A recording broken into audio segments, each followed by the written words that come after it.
بسم اللہ الرحمن الرحیم۔ دل و جان قربان آقا صلی اللہ علیہ وسلم پر آج یکم محرم الحرام ہے، نئے سال کا آغاز ہو چکا ہے، سن 1447 ہجری اسلامی سال۔ اس کی بنیاد کیسے رکھی گئی؟ رسول اللہ صلی اللہ علیہ وسلم کے زمانے میں تو اسلامی سال کے حوالے سے کوئی غور نہیں کیا گیا۔ حضرت ابوبکر صدیق کا دور خلافت آیا، اس میں بھی معاملات ویسے ہی چلتے رہے۔ جب حضرت عمر فاروق کا دور آیا تو سوچا گیا کہ ہم اپنے اسلامی سال کا آغاز کریں۔ تو مسئلہ یہ درپیش ہوا کہ اس سال کا آغاز کہاں سے کیا جائے۔ تو مختلف رائے اس میں سامنے آئی۔ ایک رائے یہ آئی کہ آپ علیہ السلام کی جس سال پیدائش ہوئی اس کو اسلامی سال کا آغاز کیا جائے، قرار دیا جائے، اور اس دن سے اسلامی سال کا آغاز سمجھا جائے۔ لیکن اس رائے کو رد کر دیا گیا، کیونکہ جو عیسوی سال ہے تو اس کی بنیاد حضرت عیسیٰ علیہ السلام کی پیدائش سے ہے، تو کہا گیا کہ پھر اس میں مشابہت ہو جائے گی، لہٰذا اس کو پسند نہیں کیا گیا۔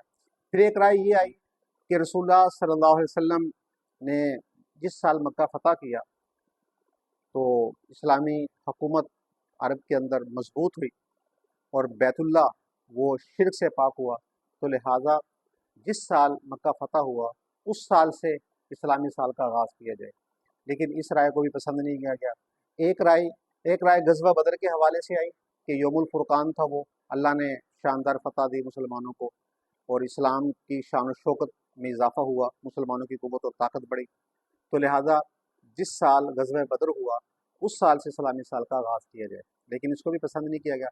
پھر ایک رائے یہ آئی کہ جس سال رسول اللہ صلی اللہ علیہ وسلم نے مکہ سے مدینہ ہجرت فرمائی تو اس سال کو اسلامی سال کا آغاز قرار دیا جائے۔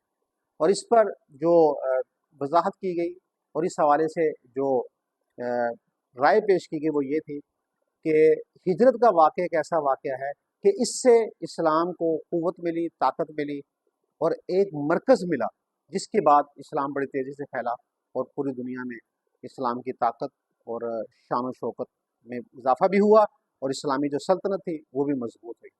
کیونکہ مکہ سے مدینہ ہجرت فرمانے کے بعد آپ علیہ السلام نے باقاعدہ اسلامی ریاست قائم کی، اور پھر اس کو مرکز بنا کر آپ علیہ السلام نے اسلام کے پیغام کو دنیا میں پھیلایا، جس سے بہت زیادہ فائدہ ہوا اور اسلام بڑی تیزی سے پھیلا۔